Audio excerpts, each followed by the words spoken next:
From Neelkamal Vidyapeeth school. Students, मैं आपको 8th class का साइंस का सेकंड चैप्टर करवा रही थी, जो क्या है microorganism our friends and foe. जो माइक्रो ऑर्गेनिज्म होते हैं हमारे मित्र भी होते हैं और शत्रु भी होते हैं। मीन्स वो हमारे लिए कुछ बेनिफिशियल भी हैं। बेनिफिशियल में ही मैं आपको बता रही हूँ कि वो हमारे लिए किस किस तरह बेनिफिट है कि इंक्रीजिंग सोइल फर्टिलिटी, जो मिट्टी की उपजाऊ क्षमता को बढ़ाने में माइक्रो ऑर्गेनिज्म हमारी हेल्प करते हैं। किस तरह से?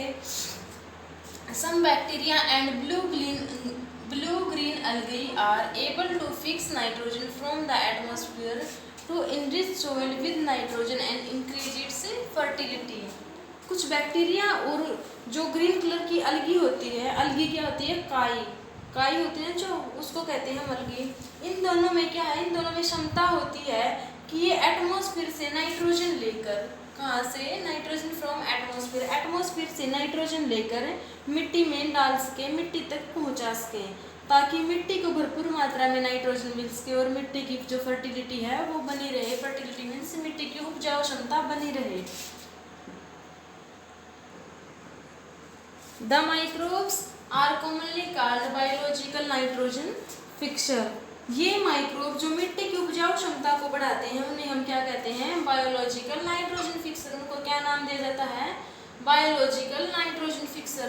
उनको ऐसा नाम क्यों देते हैं? जैसे कोई डांस करने वाले को हम डांसर कहते हैं, उसी तरह से मिट्टी की जो फर्टिलिटी को, उपजाऊ क्षमता को बढ़ाता है, जो नाइट्रोजन उसको प्रोवाइड कराता है, उसको क्या कहते हैं?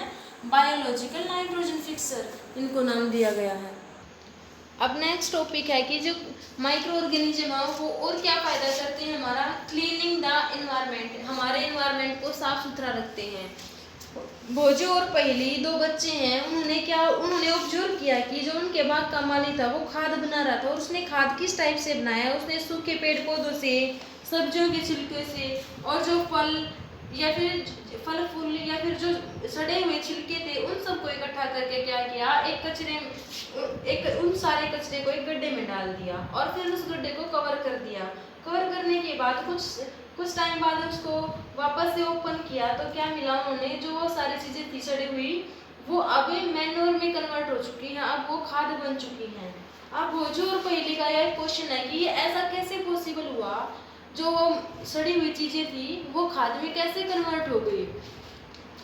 The plant's waste has been converted into manure by the action of microbes। क्योंकि जो मृत पेड़ पौधे थे, जानवर थे, सड़े हुए छिलके थे, उन सब में माइक्रोब्स थे, माइक्रोब्स को या फिर माइक्रो ऑर्गेनिज्म थे, जिन्होंने क्या किया? उन सब को कन्वर्ट किस में कर दिया?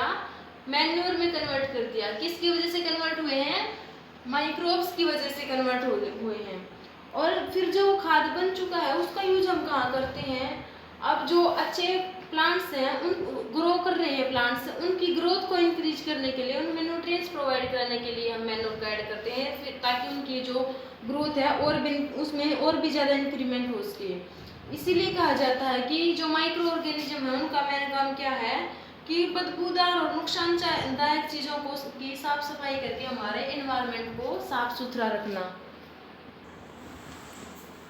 फायदे तो हमने पढ़ लिए स्टूडेंट्स। अब माइक्रो ऑर्गेनिज्म कुछ ऐसे होते हैं जो हमारे लिए हार्मफुल भी होते हैं, तो उन्हें हम क्या कहते हैं, किस किस टाइप से हमें हार्म करते हैं, वो सब देखो। Some of microorganism cause disease in human beings, plants and animals. Such disease like microorganism are pathogens. कुछ माइक्रो ऑर्गेनिज्म ऐसे होते हैं जो हमारे लिए नुकसानदायक होते हैं, जो हमें बीमार कर देते हैं, हमारे लिए बीमारी पैदा कर दें, या फिर प्लांट्स को नुकसान दे दें, या फिर एनिमल्स के लिए बीमारी पैदा कर दें। ऐसे जो माइक्रो ऑर्गेनिज्म है वो हमारे लिए हार्मफुल होते हैं। और पैथोजेंस हम किसे कहते हैं? वो जो माइक्रो ऑर्गेनिज्म हमारे लिए बीमारी पैदा करे, डिजीज पैदा करे, उसे हम क्या कहेंगे? पैथोजेंस।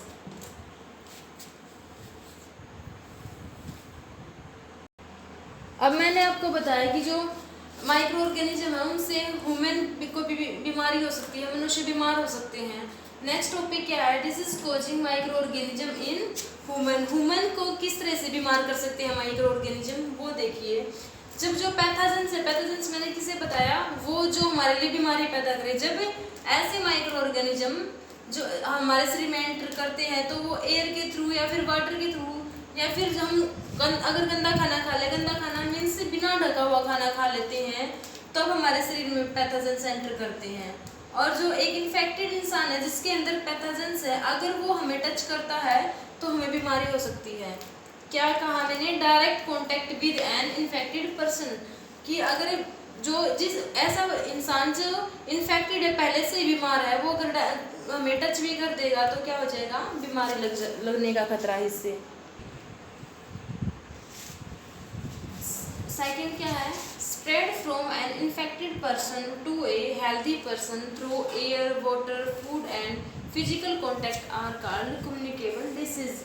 ऐसी बीमारियां जो इन्फेक्टेड पर्सन से दूसरे इंसान तक पहुंचती हैं और वो किस थ्रू?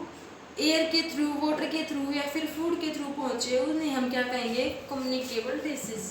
क्या कहेंगे उनको? Communicable disease. और कौन कौन सी हो सकती है बीमारी? जैसे कोलरा, कोल्ड, टीबी, ये सारी ऐसी बीमारी हैं जो इन्फेक्टेड पर्सन से दूसरे हेल्दी पर्सन तक इन्फेक्शन के थ्रू सीधा संपर्क आने में फैल सकती हैं। अगर किसी इंसान को सर्दी जुकाम है, फिर वो छींकता है तो क्या होगा? उससे छोटे छोटे ड्रॉपलेट से मीन्स हजारों वायरस अपने में से निकालता है, और जब ये वायरस हवा में आते हैं और सांस लेते वक्त किसी हेल्दी इंसान के शरीर में एंटर कर जाते हैं, तब क्या हो जाता है? वो जो हेल्दी इंसान था वो भी इन्फेक्टेड हो जाता है। स्टूडेंट्स, कुछ ऐसे कीटाणु भी होते हैं जो कैरिज का काम करते हैं। मीन्स क्या है कि बीमारी को एक इंसान से दूसरे इंसान तक पहुंचाने का काम करते हैं। फॉर एग्जाम्पल मक्खियाँ जब उस पर कचरे पर बैठती हैं तो उनके शरीर पर पैथोजन चिपक जाते हैं। उनके शरीर पर क्या होता है? पैथोजन चिपक जाते हैं, और जब ये किसी फूड पर या वाटर पर बैठेंगे तो ये पैथोजन को ट्रांसफर कर देती हैं, और जिससे क्या हो जाता है कि खाना खराब हो जाता है और हम बीमार पड़ जाते हैं। तो मक्खियाँ क्या करती हैं? कैरिज का काम भी करती हैं। अब कुछ कॉमन डिसीज ऐसी हैं जो हमें माइक्रो ऑर्गेनिज्म की वजह से होती हैं। जैसे ह्यूमन में टीबी होता है। टीबी किसकी वजह से? बैक्टीरिया की वजह से। और ये क्या है? मीसल्स, ये किसकी वजह से? वायरस की वजह से। चिकन पॉक्स, ये भी वायरस की वजह से। पोलियो ये भी वायरस की वजह से। और मोड ऑफ ट्रांसमिशन, एयर के कांटेक्ट में आने से ये सारे हमें फैल जाते हैं। हमें क्या करना चाहिए? इन्हें रोकने के लिए क्या करना चाहिए?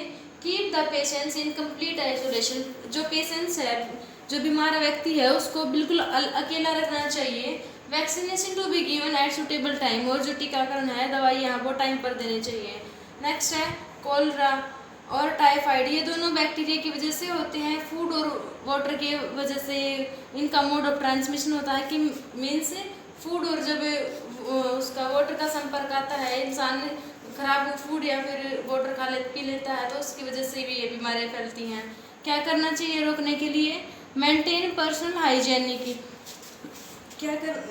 And good sanitary habits. क्या करना चाहिए कि जगह को साफ सुथरा और हेल्दी रखना चाहिए। कंज्यूम प्रॉपरली कुक्ड फूड, हमेशा जो पका हुआ भोजन खाना चाहिए, और उबला हुआ पानी पीना चाहिए। हेपेटाइटिस भी ये किसकी वजह से? वायरस की वजह से फैलता है, वाटर के संपर्क में फैलता है ये। और ड्रिंक क्या करना चाहिए इसको रोकने के लिए? हमेशा उबला हुआ पानी और टीकाकरण टाइम पर करवाना चाहिए। नेक्स्ट है मलेरिया। मलेरिया प्रोटोजोआ की वजह से फैलता है और मच्छर इसको फैलाते हैं। इसका मोड ऑफ ट्रांसमिशन क्या है? मच्छर। तो इसको रोकने के लिए हमें क्या करना चाहिए? यूज मॉस्किटो नेट, मच्छरदानी का यूज करना चाहिए। एंड स्प्रे इंसेक्टिसाइड्स, और क्या है कि जो कीटनाशक दवाई है उनका छिड़काव करवाना चाहिए, जिसकी वजह से इन बीमारियों से हमें हमारे शरीर को बचाया जा सके। तो इस वीडियो में स्टूडेंट्स इतना ही। नेक्स्ट जो कल वीडियो होगी उसमें मैं आपको बताऊंगी कि माइक्रो ऑर्गेनिज्म की वजह से प्लांट्स को क्या क्या बीमारी होती है, क्या क्या इफेक्ट होता है।